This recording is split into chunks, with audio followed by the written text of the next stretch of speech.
Lotteries in the United States have an interesting history. Sometimes you'll hear industry boosters refer back to the long history and the proud history of lotteries in the United States. Any supporter of lotteries will tell you they went all the way back to the founding of the Republic. Various states had lotteries. They funded things like roads and bridges. George Washington's Continental Army.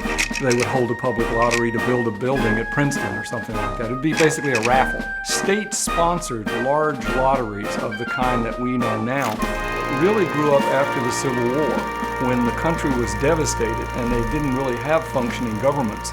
In some of the states, lotteries were the only ways that they could think of to collect any money. And the most famous one was in Louisiana. It sparks national outrage, the amount of corruption related to the Louisiana lottery. The funds didn't even exist to pay off the people who had allegedly won, or in some cases, drawings were never even held. The Louisiana lottery became so powerful that no state government could deal with it, and they were selling Louisiana lottery tickets all over the country. One after another, different states start to pass laws, change their state constitutions in order to ban lottery practices. It became known as the Serpent. That was its nickname, the Louisiana Serpent, because it was so corrupt and it sucked money out of states and sent people to the poorhouse. The federal government acts on lotteries in 1895.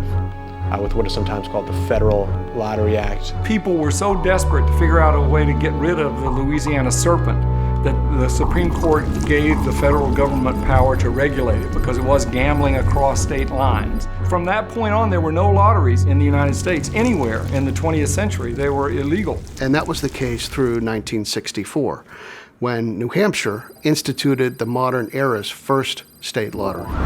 They called it the sweepstakes. They wouldn't even call it the lottery. They called it the New Hampshire sweepstakes. It's a very simple raffle-style lottery. In those days, it was established with great inhibition. There were only 2 drawings a year. They wanted to make it look respectable. They knew it was gambling, and people had a lot of qualms about it. The next lottery is ultimately a much more important lottery, which is the New York State Lottery. Time was when a bank was for the deposit or withdrawal of cash. Nowadays in New York State, it's the spot to go for some legal gambling. Early birds line up to buy the $1 state lottery tickets, a $1 million gamble to benefit education. It's a monster monthly raffle. Part of the reason that people were open to having a lottery was there was a long tradition in the state of New York, in particular in the city of New York, of illegal gambling. And the popular game at the time was referred to as the numbers. And the presence of this very large, profitable, illegal industry becomes the kind of reason for being, the excuse for creating a state lottery. We need a state lottery because we can't just allow all this illegal activity to go on. Winners get from $150,000 to $100,000 with a $250,000 annual booby prize for losers. This creates a phenomenon by which connected states, right, or states that are geographically contiguous with lottery states find themselves in a real bind because people from your state are going to start to cross state lines and buy lottery tickets. No one's standing up and saying this is a great public policy. They simply rationalize it by saying if we don't do it here, they're going to go out of state.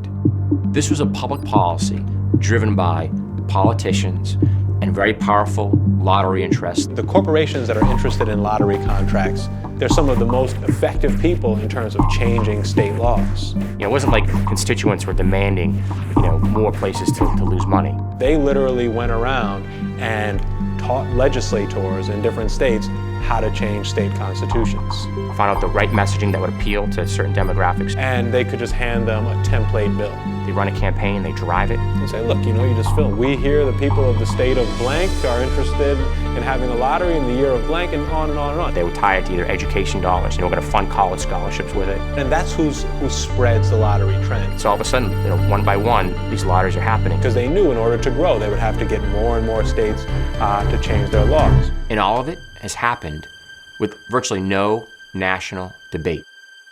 So as a result of this massive expansion, state lotteries have become America's largest casino. They've put Las Vegas on Main Street. $68 billion. That's more than Americans spent last year on movie tickets, music, porn, the NFL, Major League Baseball, and video games combined. Which means Americans basically spent more on the lottery than they spent on America.